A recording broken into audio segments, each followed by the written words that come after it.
tarde. Queria dizer da minha alegria de estar aqui e poder conversar com vocês e apresentar um tema que tem me ocupado há bastante tempo.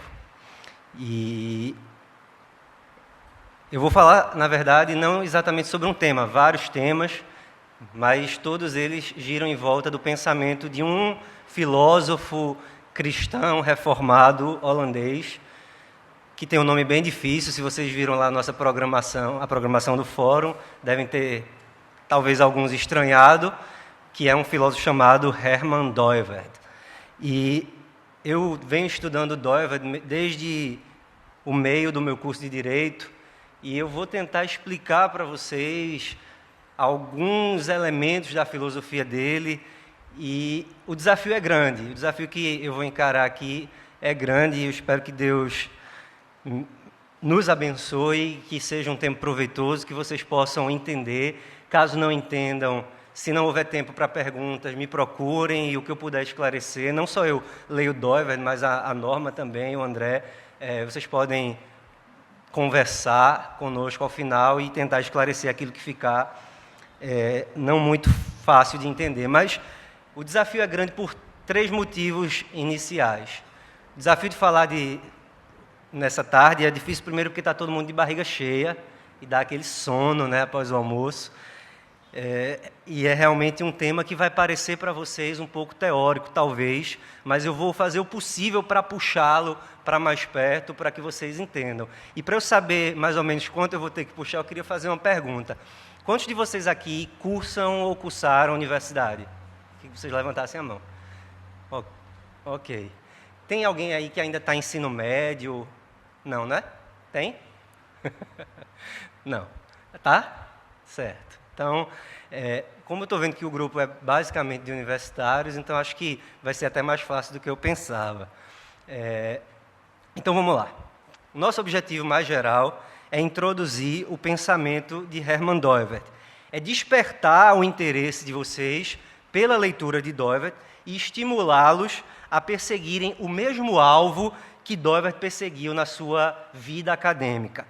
Que desafio é esse? O desafio de reformar a racionalidade, reformar o pensamento científico e filosófico a partir da cosmovisão cristã, ou como ele preferia dizer, a partir da religião cristã.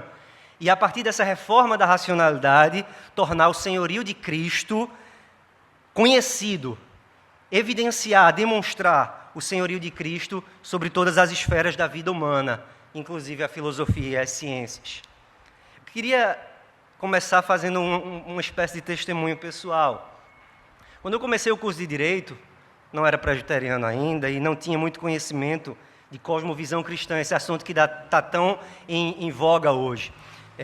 Eu era um cristão que buscava ser fiel a Deus, que meditava nas Escrituras, buscava compreender a palavra de Deus, mas eu achava que havia uma divisão, basicamente, entre a minha vida religiosa, a minha vida na igreja e a minha vida na universidade. E muito do que eu via na universidade confrontava aquilo que eu cria. E como eu não fazia a menor ideia do que era cosmovisão cristã, eu achava que eu tinha 2 alternativas. Uma, aceitar o que os meus professores de faculdade estavam ensinando. A outra, me fechar o máximo possível para me proteger, para proteger o meu coração daqueles ensinos que pareciam tão contrários à minha fé.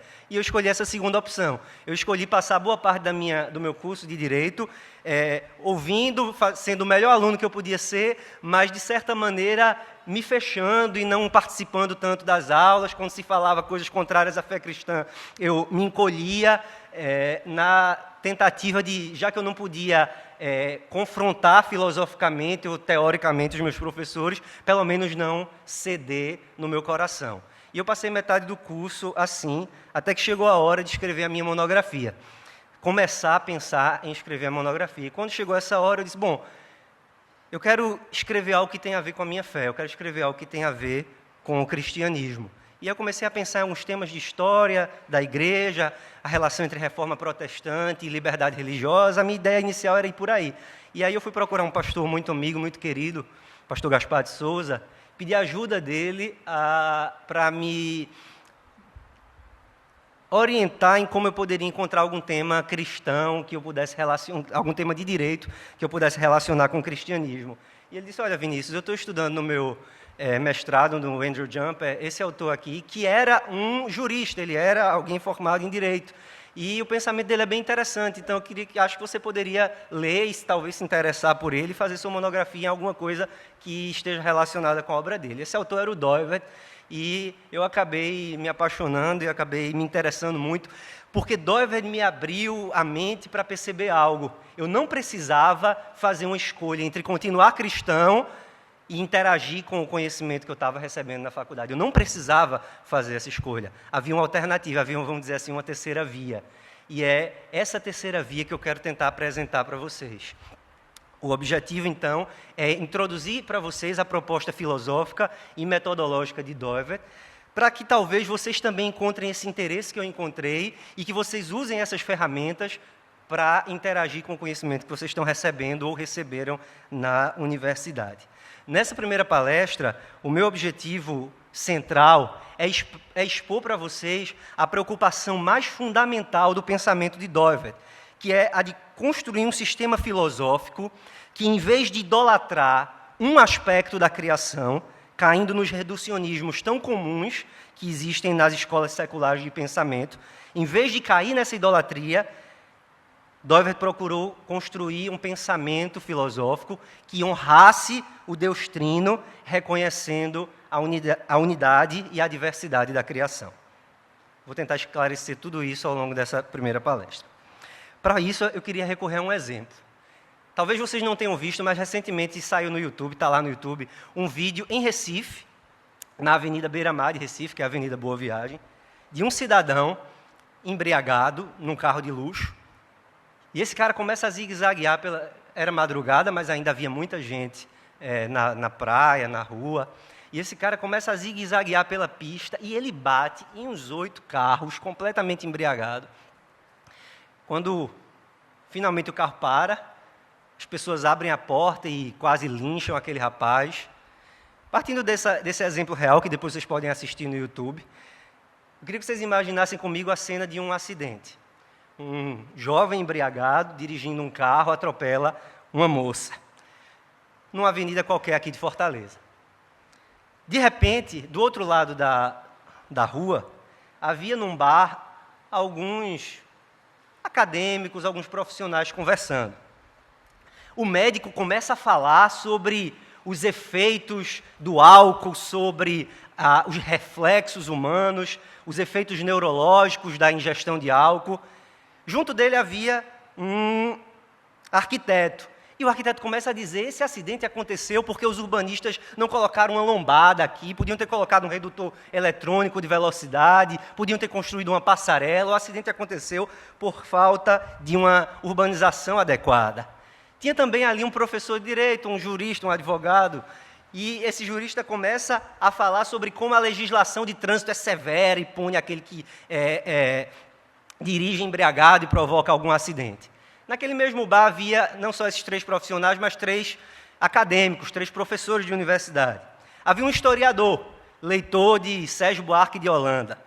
E esse historiador olha para o advogado que acabou de falar sobre a questão da legislação e ele se concentra no problema da efetividade do direito. Ele diz o seguinte, veja, como Sérgio Buarque de Holanda disse no Homem Cordial, o brasileiro ele não conhece a diferença entre a burocracia profissional e os interesses pessoais. No Brasil tudo é misturado. O meu interesse, o funcionário público ele age como se a coisa pública fosse sua, pessoal. Então ele troca favores e ele. Então se não existe essa burocracia profissional, a lei ela não é aplicada devidamente. E o que é que acontece? Se esse motorista tiver um amigo na polícia, se ele tiver um amigo juiz, o que é que ele vai fazer? Ele vai usar do jeitinho, ele vai usar da troca de favores. E a lei não vai ser cumprida. E se a lei não é cumprida, se ela não tem efetividade, ela não é direito. Não existe direito sem efetividade. Aí um jurista que estava no meio da conversa ouve aquilo e ele tinha sido influenciado por um outro pensador, que não sei se tem alguém de direito aqui, um pensador chamado Hans Kelsen, que fundou, que é o grande nome da escola positivista. Ele vai dizer, Você tá trocando, você está confundindo a ideia de validade do direito com a ideia de eficácia. Você está misturando coisas que não se confundem. Uma coisa é o direito existir e ser válido, é a norma ter sido produzida pelo órgão competente. Se o Código de Trânsito foi promulgado pelo Legislativo, segundo o processo constitucionalmente previsto, a lei existe. Se ela é efetiva ou não, isso é outra questão. Aí vem em seguida um sociólogo, que leu muito Pierre Bourdieu. E esse sociólogo, ele vai olhar para o historiador e vai olhar para o jurista e vai dizer: vocês dois estão errados. Você está defendendo, historiador, um ponto de vista externalista, você, jurista, está defendendo um ponto de vista internalista. E aí ele vai citar Bourdieu. O direito é um universo social relativamente independente em relação às pressões externas, no interior do qual se produz e se exerce a autoridade jurídica, forma por excelência da violência simbólica, legítima, cujo monopólio pertence ao Estado e que se pode combinar com o exercício da força física. Força simbólica. É aí que está a solução para o nosso problema, diz o sociólogo. Não importa tanto se o direito é efetivo ou não, nem importa tanto se ele foi produzido da forma correta ou não. O que importa é se ele exerce algum tipo de força simbólica. O que importa é se, a partir dessa linguagem que o direito produz, ele impacta e cria um universo de possibilidades e impossibilidades. E aí, continuando falando de Bourdieu, ele diz assim: não se pode transgredir o direito sem reforçá-lo. Bom, esses três acadêmicos, nessa discussão acalorada num bar, continuam conversando, cerveja vem, cerveja vai, eles começam a ficar mais altos e começam a se xingar. O historiador grita para o jurista: você é um alienado, você está reforçando as estruturas de poder, você está justificando o abuso e a estrutura social opressora. Aí o jurista olha para ele e diz: você é um petralha, você é um esquerdista, você não sabe do que você está falando. O xingamento começa, vai e vem, e o sociólogo diz: bom, eu vou sair daqui antes que essa violência simbólica se torne violência de fato. Bom, esse exemplo, essa ilustração é feita para vocês perceberem como o universo das ciências humanas e sociais estão mergulhadas numa verdadeira Babel de ideias filosóficas, de ideias teóricas. Eu não sei, eu perguntei se são universitários, quantos aqui são da área de ciências humanas ou sociais? Quantos são das ciências da natureza ou ciências exatas? Ok. Bom, vocês que são das ciências exatas e que talvez estejam achando tudo isso uma baboseira, o André amanhã vai falar para vocês um pouco do ponto de vista de alguém das ciências exatas, então acho que ele vai ter exemplos mais palpáveis para vocês. Eu realmente só posso falar do que eu entendo, não vou me arriscar a falar de teoria quântica, nem nada disso. Bom, mas esse exemplo é para mostrar como as ciências do espírito, né, como se diz na Alemanha, estão imersas numa verdadeira Babel de opiniões teóricas. Não há consenso entre os filósofos, entre os cientistas sociais, sobre os pontos de partida das suas teorias, e nem há consenso sobre as conclusões a que eles devem chegar. E aí o cristão se vê, muitas vezes, o cristão que está na academia, o cristão que está na vida profissional, dentro dessas ciências humanas e sociais, ele se vê tentado, muitas vezes, a escolher uma de duas opções, aquelas opções que eu falei para vocês no começo. Ou ele foge desse desolador mundo de incertezas, que é a ciência social, as ciências sociais, ou ele foge desse mundo e se enclausura numa vida de monastério, ou ele se fecha e diz: bom, eu vou viver aqui a minha vida de igreja, eu não quero saber disso, eu quero orar, jejuar, ler a Bíblia, viver a minha vida, e eu não quero me envolver nessas discussões dos cientistas sociais e das ciências humanas. Bom, isso é uma tentação. Por que é uma tentação? Porque a vida de piedade, embora essencial, a devoção pessoal, não é tudo que a vida cristã significa. Não é tudo que a vida cristã requer. Nós não somos chamados apenas para uma piedade individual, a uma piedade, vamos dizer assim, oculta, mas nós somos chamados também para a vida pública. Nós somos chamados também para servir a Deus na nossa vocação pública.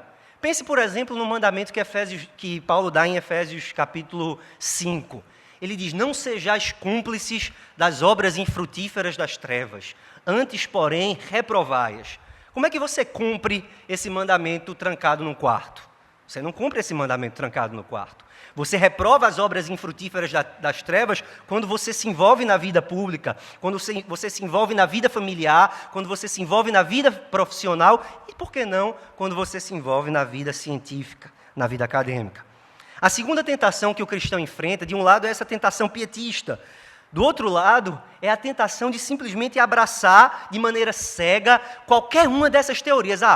Tem tanta teoria na ciência social, eu vou escolher uma, eu vou estudar só ela, eu vou abraçar essa teoria e eu vou virar um positivista no direito, um naturalista, na psicologia eu posso ser alguém da psicologia evolucionária, eu posso ser do behaviorismo, na pedagogia com minha esposa eu posso ser piagetiano, eu posso ser paulo freireano, eu posso escolher qualquer uma dessas teorias, então eu vou abraçar os seus pressupostos e eu vou reproduzir os seus compromissos, os seus dogmas, que são muitas vezes incompatíveis com a fé cristã. Eu vou muitas vezes, se eu escolher ceder a essa segunda tentação, eu vou ter que me curvar diante dos ídolos teóricos dessa religião secular, que é a ciência e a filosofia moderna. Como então um cristão pode fugir dessas tentações? Como ele pode escapar tanto do pietismo como dessa adesão acrítica às filosofias seculares?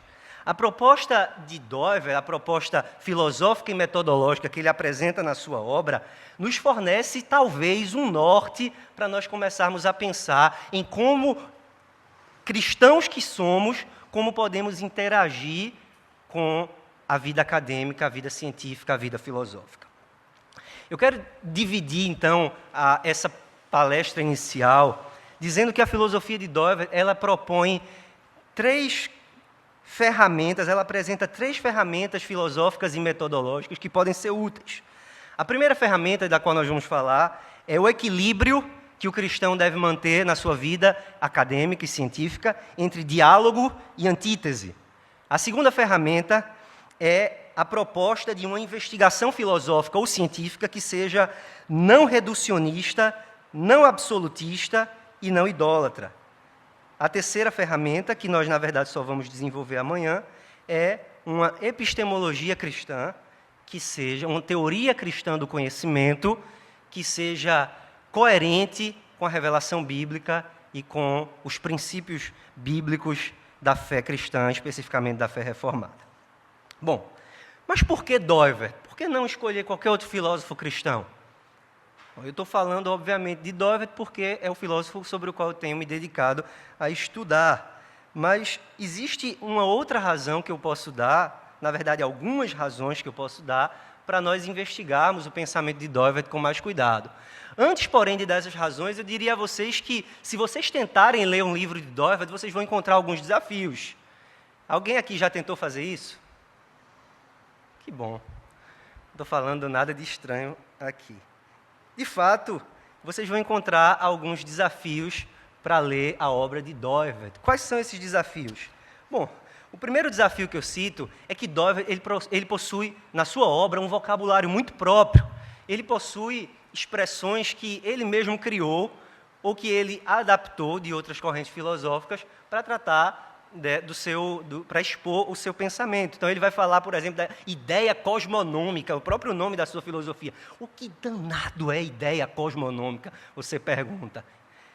O segundo desafio é que Doiver usa palavras e expressões muitas vezes comuns, mas às quais ele atribui um significado próprio. Religião e fé em Doiver, por exemplo, não são a mesma coisa. E se você ler sem perceber isso, você vai fazer algumas confusões. Ética, que é uma palavra que a gente usa no dia a dia, o Iago, por exemplo, usou várias vezes, ela tem um significado bem específico na obra de Doiver. Se você não entender qual é esse significado específico, você vai também misturar as bolas e não vai entender o que ele está dizendo. O terceiro desafio da obra de Doiver é a sua intertextualidade. É a maneira como ele dialoga o tempo todo com filósofos, e a maioria desses filósofos com os quais nós não temos a mínima familiaridade. Filosofia alemã, com a qual Doiver estava dialogando, a filosofia neocantiana, a fenomenologia de Husserl, são pensamentos que são praticamente desconhecidos, a não ser por quem estuda filosofia no Brasil. Então, Quando a gente lê Doivert falando sobre problemas transcendentais, crítica transcendental, está usando a expressão de Kant. Se você não conhece Kant, talvez você tenha algum desafio. Então, esses desafios talvez tenham levado alguns de vocês a simplesmente deixar a leitura de Doivert de lado. Ou talvez você já tenha ouvido falar isso e resolveram nem comprar o livro dele para não ter problema, para não ter dor de cabeça. E o que eu vou tentar fazer nessas 3 palestras é diminuir um pouco esse abismo com aquilo que eu tenho aprendido, compartilhar com vocês para que vocês possam ter um pouco mais de familiaridade com a linguagem e com a metodologia de Doivert. E eu espero que seja proveitoso para vocês. Eu espero que seja proveitoso porque, de fato, há uma riqueza na obra de Doivert que pode, como eu disse, ajudá-los a se engajar nos debates que vocês participam na academia de uma maneira diferente, de uma maneira que seja distintamente cristã e que seja também, que também respeite, de certa maneira, as vicissitudes do ambiente acadêmico e filosófico. Esse tesouro que existe na obra de Doivert não significa que a sua filosofia seja imune a críticas, que não seja imune a reformulações. Nós poderíamos aqui expor algumas fraquezas do pensamento de Doivert, mas como eu estou pressupondo que a maioria de vocês nem o conhece, eu não vou expor essas críticas aqui. Eu vou apenas mostrar as ferramentas básicas com as quais ele trabalha e que eu acho que são úteis para nós trabalharmos. Você aí talvez já comece a pensar, poxa, esse ponto é complicado, esse ponto tem alguma fraqueza, e aí a gente pode conversar sobre isso depois. O importante é perceber que o próprio Doivert afirmava que a sua filosofia não estava imune a críticas, que não existe nenhuma filosofia que esteja imune a críticas, que não existe nenhuma teoria infalível, que não existe nenhum pensamento que não seja comprometido pelas fraquezas geradas vamos usar a linguagem de Vantil, pelos efeitos noéticos do pecado, pelos efeitos do pecado sobre a mente. Como o pecado afetou a nossa mente, ele não afetou só a mente do incrédulo, ele também afetou a nossa mente. Apesar de nós termos a nossa mente redimida, o nosso coração redimido, a nossa mente ainda tem suas fraquezas. E nós precisamos reconhecer essas fraquezas. E aí eu vejo já um elemento de força na filosofia de Doivert, que é o reconhecimento da importância da humildade no pensamento filosófico. Isso é algo que está muito em moda falar, como a Norma disse, a gente vai entrar nisso com mais detalhes amanhã. Virou moda na pós-modernidade falar da antropologia pobre, ou seja, o homem é um ser fraco, é um ser limitado. Mas amanhã eu vou tentar mostrar que isso é só, no pós-modernismo, isso é só uma falácia. Eles usam dessa falsa humildade para fazer vocês acreditarem de uma maneira crítica no que eles estão dizendo. Eles usam dessa falsa humildade para, na verdade, fazer vocês acreditarem ainda mais neles. Quando eles dizem, nós podemos estar errados, no final das contas, a mensagem que eles estão dizendo é, creiam em nós porque nós estamos certos. Então, em Doivert, há uma proposta de uma atitude verdadeiramente humilde do filósofo, que é se abrir para o diálogo com filosofias contrárias à sua, o que não acontece muitas vezes nas filosofias seculares. Então, 3 razões básicas pelas quais vale a pena estudar a obra de Doivert. Primeira razão, Doivert apresenta uma filosofia distintamente cristã. Presta atenção. A filosofia de Doivert não é a filosofia de Tomás de Aquino. A filosofia de Doivert não é a filosofia de Aristóteles ou de Platão batizada. A filosofia de Doivert não é Kant batizado. Não é nenhuma dessas filosofias seculares ou falsamente cristãs. A filosofia de Doivert se propõe a ser uma filosofia distintamente cristã, reconhecidamente cristã, abertamente cristã. Isso já nos chama a atenção. Nós temos uma proposta filosófica, um ferramental filosófico, que se propõe a ser coerente com a nossa fé. Então eu não preciso pegar Bourdieu ou Sérgio Buarque de Holanda e me tornar um adepto acrítico dos seus pressupostos se eu tenho à minha disposição ferramentas que são mais coerentes e que estão em harmonia com a minha servidão, meu serviço a Deus. Uma segunda razão pela qual vale a pena estudar Doivert é que ele apresenta uma proposta de genuína filosofia. E aí vem uma questão que talvez já desperte alguma polêmica, mas eu vou me atrever a propor isso. A filosofia de Doivert não é apologética, e é importante perceber isso. Doivert não se propõe a fazer apologética, embora, obviamente, a sua filosofia tenha implicações para o modo como nós devemos fazer apologética. Van Til, por exemplo, vai pegar boa parte do arcabouço de Doivert para propor a chamada apologética pressuposicional, embora eles tivessem críticas em pontos importantes, mas o próprio Van Til não negava que sua proposta apologética estava dentro do projeto neocalvinista, dentro do projeto de Doivert. Então, não é apologética, é preciso perceber isso para não misturar as coisas. E também não é teologia. Os teólogos aqui presentes, porventura, se forem ler Doivert, precisam prestar atenção que Doivert não está fazendo teologia. Doivert, como era um reformado holandês, ele tinha entre as suas confissões de fé a confissão belga, que diz que Deus se revela a nós por meio de 2 livros, o livro da natureza e o livro da Escritura. E Doivert acreditava, não de uma maneira tomista, que existe o domínio da natureza e o domínio da graça, ele vai ser um grande crítico disso, mas sua filosofia parte da ideia de que existe sim um espaço para reflexão sobre o cosmos, para reflexão sobre a experiência, e é isso que ele vai tentar fazer. Porque isso é uma virtude de Doivert. Não é que nós estejamos dizendo que a teologia não é importante, muito pelo contrário. Muito pelo contrário. A teologia é fundamental, doutrina é fundamental. Mas o que vai acontecer com a filosofia de Doivert é que ela vai nos dar uma linguagem filosófica com a qual nós podemos dialogar com as escolas de pensamento secular. Imagine que você chegue na sua faculdade e fale, por exemplo, sobre união hipostática. Sabe quem vai entender isso? Ninguém. Por quê? Porque essa é a linguagem técnica da teologia. E a maioria dos estudiosos, dos acadêmicos dos nossos dias, não sabe nada de teologia. Eu sou estagiário de docência da disciplina de hermenêutica jurídica na Universidade Federal de Pernambuco. E lá, o professor da cadeira, né, que eu acompanho nas aulas, semana passada, não lembro mais, estava falando sobre um assunto de hermenêutica e ele citou um versículo bíblico: a letra mata, mas o espírito vivifica. Que é um versículo bíblico que foi incorporado na tradição jurídica como um brocado, como um argumento interpretativo. Quando você quer afastar a literalidade para defender alguma coisa, aí você usa esse brocardo, a letra mata, mas o espírito vivifica, dizendo, ele descumpriu a literalidade, mas ele quis cumprir o espírito da norma. Então a gente usa isso muitas vezes como um artifício na argumentação, e ele resolveu explicar de onde vinha essa ideia da letra mata e o espírito vivifica. Foi uma tragédia. Ele é um excelente professor de direito, um péssimo teólogo, que não entende nada de... E aí eu aproveitei o gancho para falar com ele que a interpretação que ele tinha dado era alegórica e que havia uma interpretação mais literal daquilo. Ele disse, você tem algum material sobre isso? Eu peguei o comentário de Calvino e dei a ele. Bom, isso é para mostrar para vocês que usar a linguagem técnica da teologia muitas vezes não funciona, porque é como falar tuiuca. Você sabe o que é tuiuca? Foi considerada pela revista The Economist a língua mais difícil de aprender. É uma língua que muitas vezes se fala por estalo.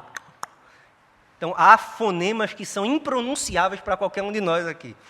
Então, usar a linguagem técnica da teologia na academia, muitas vezes é falar tuiuca, porque ninguém faz a menor ideia do que você está dizendo. Então, nós precisamos de uma linguagem, não de uma outra religião, não transformar o nosso cristianismo em outra coisa que ele não é, a gente vai chegar lá. Mas nós precisamos, sim, de uma linguagem que seja compreensível. Nós não temos cultos em latim, justamente por isso, porque é importante que as pessoas entendam aquilo que nós estamos dizendo. Então, quando você chega para conversar na academia sobre questões, por exemplo, como aborto e como casamento homossexual, você precisa chegar com uma linguagem apropriada para aquele ambiente onde você está falando. E a proposta de Doivert me parece ser adequada para muitos ambientes acadêmicos. Talvez não seja para todos, mas é adequada para muitos ambientes acadêmicos, nas ciências humanas em especial. Mas é importante, a partir disso tudo que a gente tem falado, situar um pouco o pensamento de Doivert no seu ambiente histórico, no ambiente histórico de onde ela surgiu. A filosofia de Doivert surge no contexto do chamado neocalvinismo, calvinismo holandês ou calvinismo kuiperiano. Preste atenção, eu não sei se todos aqui são calvinistas ou não com relação à teologia, mas a ideia do neocalvinismo não está diretamente vinculada aos 5 pontos, à predestinação, essas coisas todas que vocês já devem saber bem o que é. O neocalvinismo foi um movimento que surgiu no final do século XIX na Holanda, início do século XX, com a intenção de restaurar a vitalidade do cristianismo na vida pública holandesa. Vocês devem saber que no início da Reforma Protestante, a Holanda foi um dos primeiros países alcançados pela Reforma. No início do século XVI, os Países Baixos já eram influenciados pela Igreja Reformada e se tornaram, os Países Baixos, de certa maneira, um dos centros de produção teológica mais vitais para a Reforma Protestante. Nós temos, de lá veio, por exemplo, foi lá onde aconteceu o famoso Sínodo de Dort, né, e de lá vieram os cânones de Dort. Então, nós temos aqui a Holanda tendo sido um país reformado durante muito tempo, onde o cristianismo reformado teve grande influência. Mas o que é que acontece desde o final do século XVIII, mas principalmente durante o século XIX? O cristianismo começa a perder a sua influência na vida holandesa. Ele começa a perder espaço na vida pública e começa a ser enfraquecido de dentro por um movimento que nós conhecemos bem, que é o liberalismo teológico.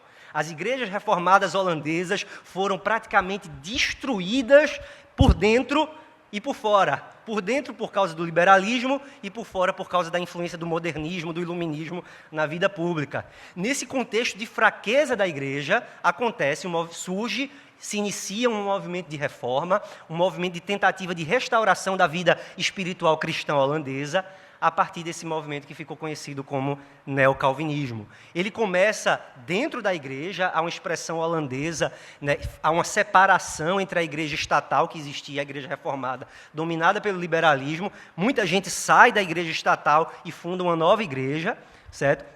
E essa igreja que é fundada sob esses ideais neocalvinistas. Nesse contexto, surge uma figura extremamente importante, não tão conhecida, que ele era historiador e fazia parte da aristocracia holandesa, chamado Groen van Prinsterer. Ele não tem nenhum livro em português, mas se algum de vocês faz história e tiver interesse, ou gosta de história, e tiver interesse em ler em inglês algum material dele, há uma série de palestras que ele deu, muito boas, que se chamam, em português, Incredulidade e Revolução, Unbelief and Revolution, onde ele tenta mostrar, o Van Prinsterer, que a Revolução Francesa nada mais foi do que um movimento de apostasia. A Revolução Francesa foi resultado de um movimento de negação do Deus cristão, que resultou numa completa subversão da vida política. E para Van Prinsterer, isso tinha sido uma grande tragédia nos países onde o espírito revolucionário chegou. É daí que surge a expressão movimento antirrevolucionário, que vai resultar, como Iago disse, no partido antirrevolucionário, do qual Abraham Kuyper foi o grande líder. Bom, todos vocês devem conhecer Kuyper do seu famoso livro Calvinismo, que também não é sobre os 5 pontos, não é sobre predestinação, mas é sobre como o cristianismo em geral, o calvinismo em particular, é uma cosmovisão, uma visão do mundo. Na verdade, na expressão original, é uma visão do mundo e da vida. O Abraham Kuyper vai defender isso, já está lá em semente no Van Prinsterer, e Kuyper vai expandir esse princípio. Ele vai dizer que a história é a história de cosmovisões em conflito. É a história do conflito, da antítese, como ele vai dizer, entre os cristãos, ou a cosmovisão cristã, e os apóstatas, ou as cosmovisões apóstatas. Essa antítese que é estabelecida no coração e na humanidade, ela vai aparecer no pensamento político, na vida política e também no pensamento científico e filosófico. Então, eu estou tentando mostrar para vocês como o neocalvinismo ele faz surgir uma preocupação do cristianismo, dos cristãos, em refletir sobre as implicações da sua fé na vida pública. O que é que o meu cristianismo tem a ver com política? O que é que o meu cristianismo tem a ver com ciência? O que é que o meu cristianismo tem a ver com filosofia? O que é que o meu cristianismo tem a ver com arte? O que é que o meu cristianismo tem a ver com todas as áreas da vida? Essa é a grande frase, né, de Kuyper, que ficou conhecida por sua frequente citação. Kuyper, em uma de suas palestras, diz: não existe 1 centímetro quadrado ou 1 palmo quadrado, não lembro qual foi a unidade de medida que ele usou, mas não há 1 metro quadrado na criação sobre o qual Cristo não tem o direito de proclamar: é meu.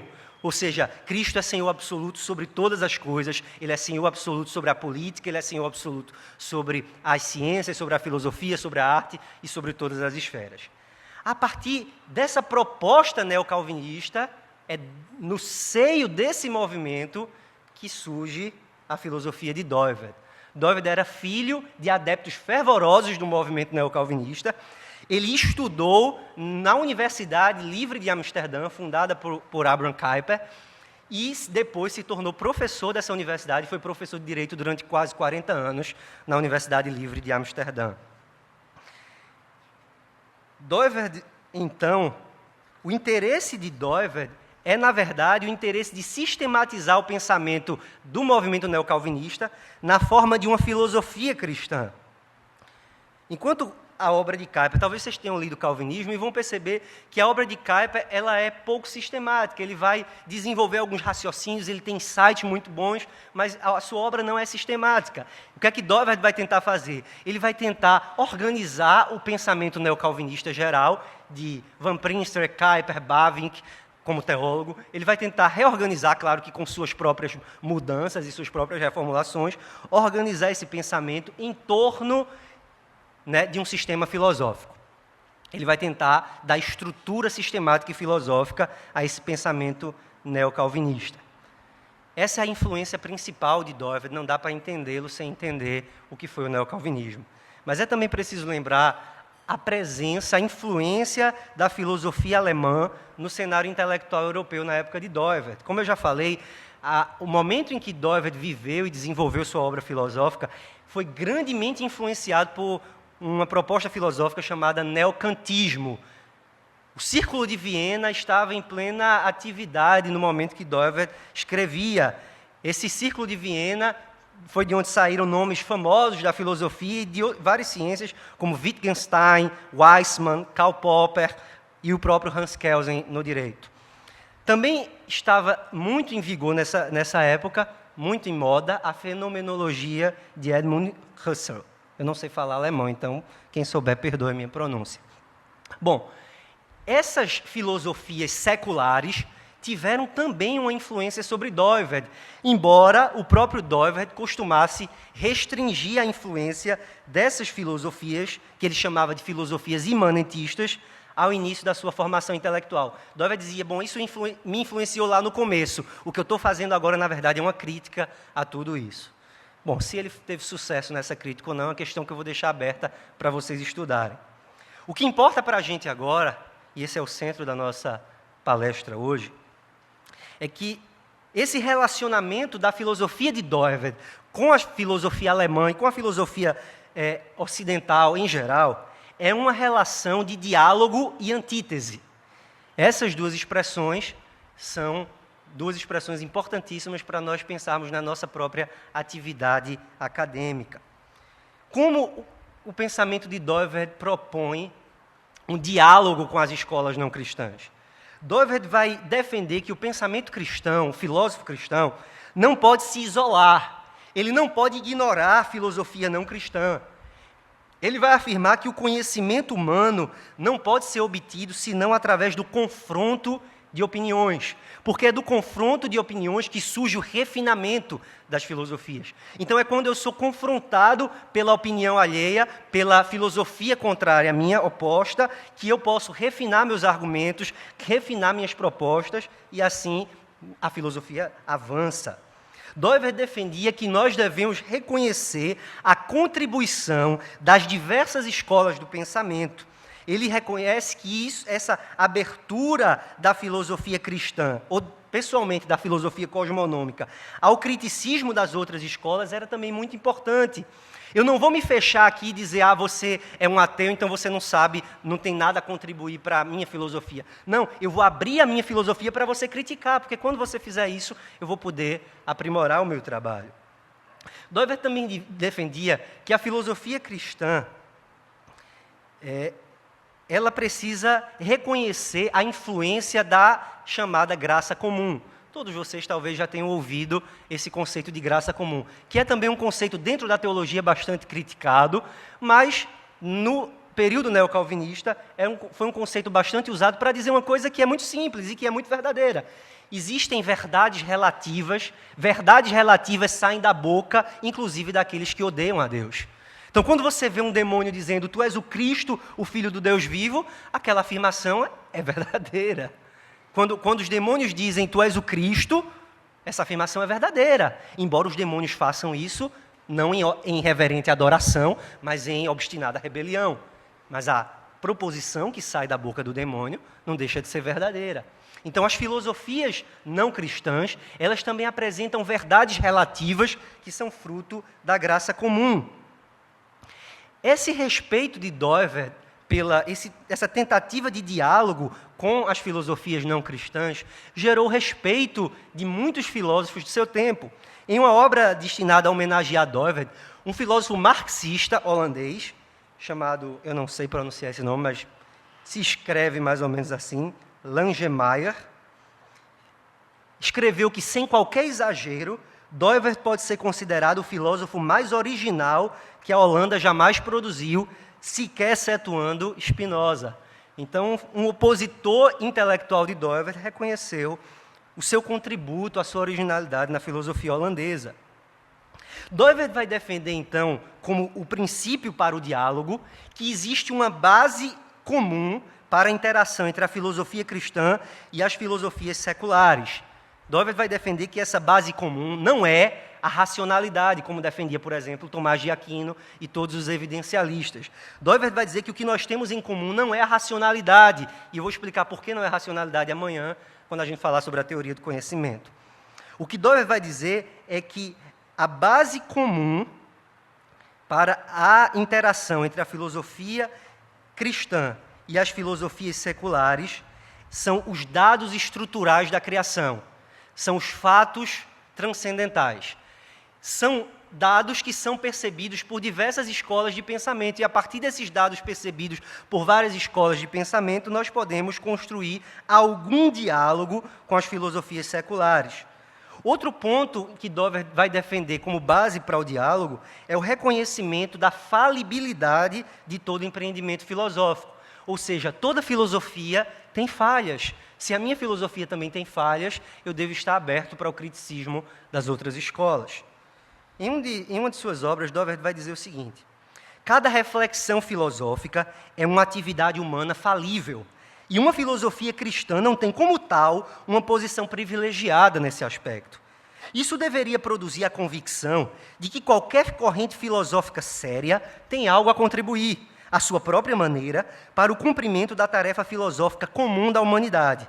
Essa convicção deveria estar no fundamento de cada debate filosófico, mesmo que as visões concernentes à tarefa da filosofia venham a divergir em alto grau e as ideias filosóficas básicas sejam governadas por motivos não bíblicos e, por isso mesmo, sejam fundamentalmente errôneas.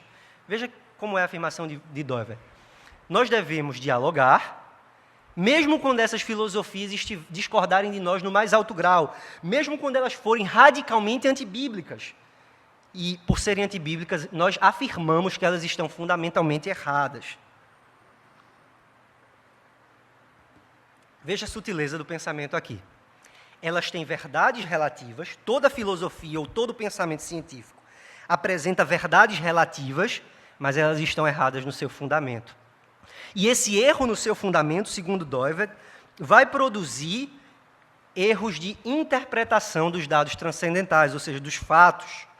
Os fatos observados são os mesmos, e muitas vezes há o reconhecimento de que eles são os mesmos, mas a interpretação desses fatos é que é fundamentalmente diferente por causa dos pressupostos dos quais cada filosofia parte. E aí entra o segundo elemento, a segunda proposta da filosofia de Doivert. Nós não podemos simplesmente ter uma visão de diálogo com as escolas filosóficas seculares. Nós precisamos também da antítese. Essa ideia de antítese, eu já expliquei, ela vem lá de Kuyper, quando ele diz que toda a história é um conflito radical entre duas cosmovisões, entre dois espíritos. O espírito da apostasia e o espírito da regeneração, o espírito de Deus. Só que essa antítese que existe na história entre a igreja, entre o povo da aliança e os réprobos, essa antítese que existe na história e que está posta desde a queda, quando Deus disse assim: porém inimizade entre ti e a mulher, entre a tua descendência e o seu descendente. Quando Deus põe essa antítese na humanidade, vem daí Caim matar Abel e todos os conflitos intersubjetivos na humanidade, essa antítese que existe na história e nos relacionamentos, ela também existe no pensamento científico e filosófico. Doivert vai defender, e eu vou tentar explicar isso com mais calma amanhã, que o pensamento teórico é governado por pressuposições, e essas pressuposições não são de natureza teórica, mas são de natureza religiosa. Doivert vai dizer que o homem, a essência da humanidade, não é o homem racional, como se defende desde o Renascimento, também não é o homem político, como dizia Aristóteles, o homem da polis, mas a essência do ser humano é o ser religioso, é o ter um compromisso fundamental com uma origem absoluta. Vou te explicar tudo isso com mais calma em um outro momento. Mas o que Doivert vai defender em síntese, e aí eu estou citando ele literalmente, é que nunca houve uma ciência que não fosse fundada em pressuposições de natureza religiosa, tampouco jamais haverá. Nada que é produzido pela filosofia ou pela ciência está livre do compromisso dos filósofos e dos cientistas com o Deus verdadeiro ou com o falso Deus. E por isso o cristão precisa rejeitar qualquer tentativa de síntese entre a fé cristã e as filosofias não cristãs. Qualquer tentativa de misturar essas coisas, como Tomás de Aquino tentou fazer, batizando Aristóteles, qualquer tentativa de síntese feita no nível teórico vai produzir uma idolatria do pensamento. Qualquer tentativa de unir a fé cristã a um sistema filosófico não cristão vai nos fazer nos curvar diante de um ídolo. E como Paulo diz em 2 Coríntios capítulo 6, creio, que comunhão há entre Deus e os ídolos? Nenhuma comunhão. Não há comunhão entre Cristo e o maligno. Não há comunhão entre o cristianismo e a idolatria, ainda que seja uma idolatria teórica. Por isso, Doivert vai propor que, nesse diálogo antitético com as filosofias seculares, a tarefa do filósofo cristão é expor as fraquezas das correntes de pensamento opostas. O objetivo, a tarefa do crente na academia, na vida científica, na vida filosófica, é expor esse é o primeiro objetivo, é o objetivo negativo, expor as fraquezas das correntes de pensamento seculares, mostrar onde elas falham e como elas estão fundamentalmente comprometidas com erro, fundamentalmente marcadas pela mentira. E Doivert propõe que a gente faça isso por meio de um método de crítica que ele chama de princípio da antinomia excluída, que basicamente significa mostrar como dentro de uma determinada escola de pensamento há um conflito, há proposições que não se harmonizam. Eu vou falar um pouco melhor sobre isso amanhã, mas eu não sei se vocês chegaram a ver. Circulava um tempo no Facebook, depois foi denunciado por algum esquerdista. Foi denunciado, eu não lembro mais o nome do canal, mas eles faziam umas imagens que mostravam as incoerências de alguns pensamentos políticos. Então, por exemplo, fulana defende, Mariazinha defende a liberdade da mulher de fazer com seu corpo o que ela quiser, mas Mariazinha é contra a prostituição e a exploração do corpo pelo machismo. Então, há uma incoerência entre proposições do feminismo. Por um lado, se defende a liberdade da mulher de governar o seu corpo, e isso leva a propor, por exemplo, a legalização do aborto, mas há também a crítica de que a mulher seja oprimida, seja usada como objeto na prostituição. Então, de um lado, ela é livre, do outro lado, o Estado tem que intervir para conter essa liberdade. Há uma incoerência interna dentro do pensamento. E essa incoerência é tarefa da filosofia cristã mostrar essa incoerência interna dentro do pensamento, mostrar através desse princípio de antinomia excluída, que há um confronto interno, uma crise dentro do pensamento teórico não cristão. Isso nos leva de volta à história que eu contei no início do acidente de carro e daquele pessoal conversando na mesa de bar. Doiverd vai dizer que um dos frutos dessa idolatria teórica, desse compromisso religioso com ídolos, é o reducionismo científico. O que é o reducionismo? Ou ele vai chamar muito mais de absolutização. O que é isso? Doiverd vai dizer que as escolas de pensamento não cristãs, elas reduzem a diversidade do cosmos a um único aspecto da experiência. Esse aspecto que é relativo e deveria ser considerado relativo, é transformado num aspecto absoluto. Talvez vocês não estejam ainda entendendo bem essa ideia de ontologia, essa ideia de absolutização. Doiverd vai tentar explicar isso a partir de uma teoria da realidade, que ele chama de teoria das esferas modais, ou teoria das modalidades, ou teoria dos aspectos modais. Eu vou ter bem pouco tempo para falar sobre isso, e talvez fique bem confuso, mas eu vou me esforçar. Qualquer coisa, a gente muda os temas das palestras e eu paro para falar mais sobre isso no final. O que Doiverd vai dizer, em síntese, é que toda a realidade, tudo isso que nós estamos vendo agora, que nós chamamos de realidade, não possui um ser, mas apenas um significado. Vou explicar. Doiverd vai dizer que apenas Deus é ser, porque apenas Deus é a origem absoluta e autossuficiente de tudo que existe. Apenas Deus não precisa fazer referência a nenhum outro para se definir. Lembra quando Moisés se aproxima do Senhor na sarça e Deus o chama para libertar o povo, e ele diz, quando eu for a eles, quem tu és? Quem eu vou dizer que tu és? E o Senhor diz, eu sou o que sou. O Senhor não precisa de nenhuma referência fora de si para se definir. Mas nós não. E a Norma falou um pouco sobre isso pela manhã. Nós sempre precisamos nos definir com referência a algo fora de nós. Então, nós precisamos sempre refletir alguma imagem. E essa referência ou essa reflexão a uma outra imagem, a um outro ser, é o que Doiverd vai chamar da origem, da natureza existente do homem. Nós precisamos sempre apontar para fora de nós mesmos, para nos definir. O que é que acontece? Apenas Deus é ser, apenas Deus é absoluto, apenas Deus é autossuficiente. Tudo mais é significado, porque tudo mais precisa ser referido a um significante absoluto. Todo significado, toda realidade precisa ser referida a um significante para ser compreendida, para ser entendida. Nada fora de Deus possui existência autônoma.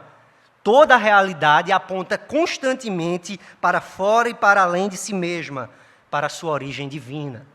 A partir dessa teoria da realidade, Doiverd vai dizer que tudo que existe na criação é relativo. Se só Deus é absoluto, Deus está fora da criação, ele não faz parte da criação, né? Ele se dá a conhecer na criação, mas ele está fora da criação. Doiverd vai, então, a partir dessa distinção entre Criador e criatura, dessa afirmação de que só Deus é absoluto, dizer que tudo mais é relativo. E ele vai dizer que Deus, então, organizou a realidade de tal maneira que a realidade se apresenta para nós numa diversidade de aspectos. Queria que vocês prestassem atenção, eu vou dar uns exemplos práticos disso naquela história do acidente. Doiverd vai usar a ilustração de um prisma. A luz branca atravessa o prisma e ela se refrata no espectro, né, que nós nos referimos como as 7 cores do espectro. Essa realidade, luz branca que é lançada sobre o prisma é a criação divina, a sua referência à origem absoluta. No tempo, que é o prisma, na realidade temporal, essa unidade da criação se refrata, se divide em uma série de aspectos, ou de modalidades, ou de esferas. Doivert vai encontrar, na sua fenomenologia, na sua teoria da realidade, na sua ontologia, 15 aspectos.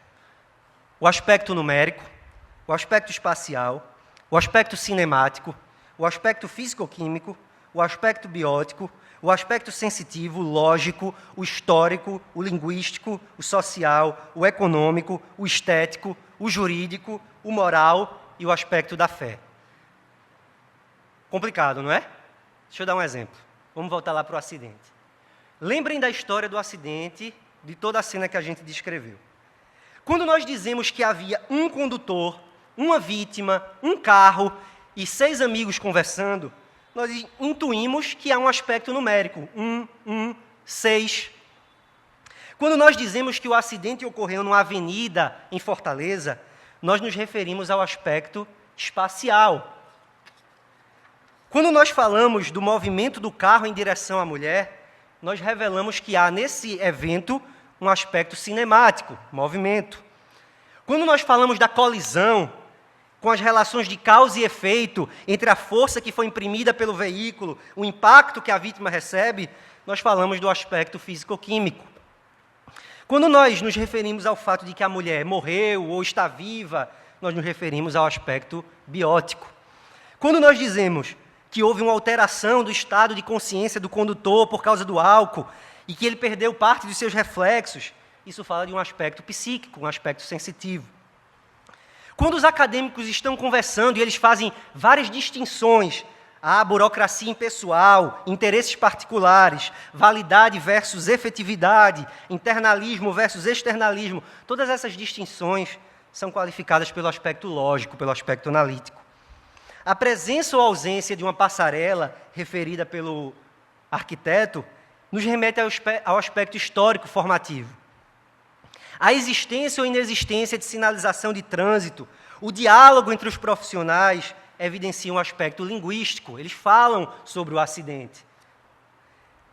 A interação entre os profissionais, os xingamentos, a presença do garçom que serve a cerveja, nos revelam o aspecto do intercurso social, o aspecto social. Quando os acadêmicos pedem várias cervejas e possivelmente pagam por ela no final, ou saem sem pagar, isso revela o aspecto econômico. Se alguém, quando olha para essa cena, diz, por exemplo, que o acidente foi feio, está falando de um aspecto estético. Ou quando alguém fala, como houve no nosso exemplo, todas as consequências legais da ingestão do álcool, isso fala do aspecto jurídico. Os xingamentos entre os acadêmicos revelam algo do aspecto moral. E a eventual morte da mulher pode evocar conversas sobre a vida após a morte, sobre o que se refere ao aspecto da fé. E a própria maneira como os acadêmicos confiam nos seus autores, isso aí é algo também que a gente vai conversar amanhã, também revela que eles têm fé, que eles confiam, né, eles têm uma relação fiduciária com os seus autores. Bom, isso é para tentar mostrar para vocês como cada evento, cada coisa se apresenta para nós em todas as modalidades. Há sempre, em qualquer coisa que você analisar, um aspecto numérico, um aspecto cinemático, um aspecto de físico-químico e assim por diante. O que Doivert vai dizer é que o que acontece na ciência, muitas vezes, é que você reduz cada fenômeno a um único aspecto. O que os cientistas muitas vezes fazem é pegar toda essa complexidade e diversidade da criação e tentar explicar tudo isso com base em um único aspecto. E essa tentativa de reduzir tudo, de reduzir a diversidade a uma unidade, é o que Doivert vai chamar de absolutização. Perceba que o historiador, citando Sérgio Buarque de Holanda, ele vai se referir apenas ao aspecto histórico. A formação cultural do Brasil, não há impessoalidade na burocracia estatal, tudo é favor, tudo é jeitinho. Ele está reduzindo o direito ao histórico. O jurídico é trazido, é engolido pelo histórico. Quando o jurista começa a falar que a norma ela tem a sua validade independente da sua efetividade e a norma se torna uma forma lógica, quem não é de direito talvez não esteja entendendo nada, mas o que Kelsen fez quando propôs essa teoria foi transformar a norma jurídica numa fórmula lógica. E isso também é uma forma de reducionismo. Quando o sociólogo chama a atenção para as relações simbólicas, ele possivelmente está reduzindo o fenômeno ao aspecto linguístico. Quando Bourdieu foca muito na questão da violência simbólica, ele está reduzindo toda a realidade à linguagem. E há muitos outros reducionismos na história da filosofia e da ciência. Pense no materialismo. Pense em você explicar tudo, inclusive a religião, com base em conexões nervosas no cérebro. Por que o materialismo é tão fraco e cheio de falhas que até os próprios filósofos seculares têm criticado a fraqueza do materialismo? Porque ele reduz toda a complexidade da vida criada por Deus a um único aspecto, ao aspecto físico-químico. Matéria e energia é tudo que existe. Biologismo. Explicar, por exemplo, o comportamento sexual em termos de seleção natural.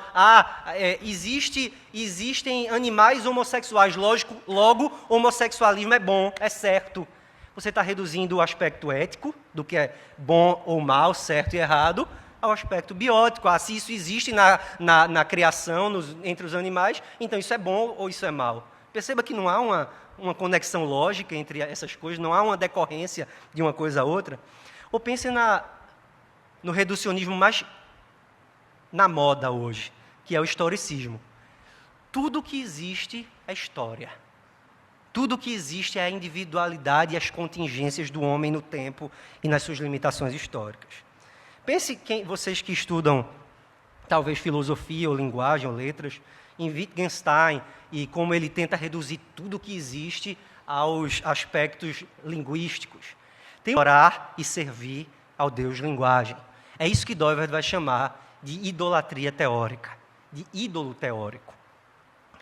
Nós, como cristãos, não podemos cair em nenhuma forma de idolatria teórica.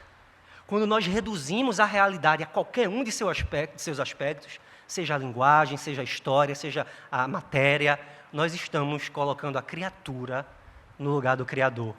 Nós estamos explicando o universo em termos da própria criação. A criação se torna esse aspecto que você escolhe para adorar, esse aspecto que é colocado como Deus, ele se torna a origem absoluta de tudo. Ele está no lugar de Deus. E você precisa, como a Norma disse, arrancar esse ídolo pela raiz. Bom, eu espero ter despertado curiosidade em vocês pela filosofia de Doivert. Eu sei que eu despertei confusão. Curiosidade eu espero ter despertado. Mas eu espero que vocês tenham, pelo menos, tido uma fagulha de interesse em perceber que a filosofia cosmonômica, como ele chamava, é uma valiosa proposta teórica e metodológica para aqueles que estão envolvidos de alguma maneira na vida acadêmica. Para que vocês lidem com suas próprias áreas do conhecimento a partir das pressuposições da cosmovisão cristã. Eu espero que isso tenha feito vocês refletirem se talvez vocês não estejam, vocês mesmos, adorando algum ídolo teórico na universidade. E eu espero que isso leve, e a gente vai falar sobre isso amanhã, a uma autorreflexão, que é a tarefa central da filosofia para Doivert. Nos levar a olhar para dentro de nós mesmos e encontrar, né, os nossos ídolos, destronar esses ídolos e nos voltarmos para Deus. Doivert nos ensina, então, 3 coisas básicas. A primeira coisa, nós precisamos sim nos engajar na vida acadêmica, se fomos chamados por Deus para isso. Se você está fazendo universidade, então você foi chamado por Deus para se engajar na universidade. Mas o nosso engajamento precisa ser distintamente cristão. Eu não quero ser kelseniano, eu não quero ser piagetiano, eu não quero ser darwiniano, eu quero ser cristão na universidade. Segunda ferramenta que Doivert nos dá é essa ideia de diálogo e antítese. Vamos sim conhecer, estudar o pensamento dos filósofos e teóricos que estão no nosso campo de conhecimento. Vamos ser bons alunos de universidade, vamos ler a bibliografia primária e secundária que nossos professores recomendam, mas vamos fazer isso de uma maneira crítica, de uma maneira antitética, encontrando as fraquezas do pensamento. E, em terceiro lugar, vamos fazer tudo que estiver ao nosso alcance para rejeitar os reducionismos, para rejeitar as absolutizações, para rejeitar a idolatria teórica, tanto a nossa própria, como expor a dos nossos colegas e para os mais ousados e destemidos dos nossos professores também. Que Deus nos ajude a sermos fiéis na nossa missão, na nossa tarefa comum da filosofia, para a sua glória e para o bem comum. Obrigado.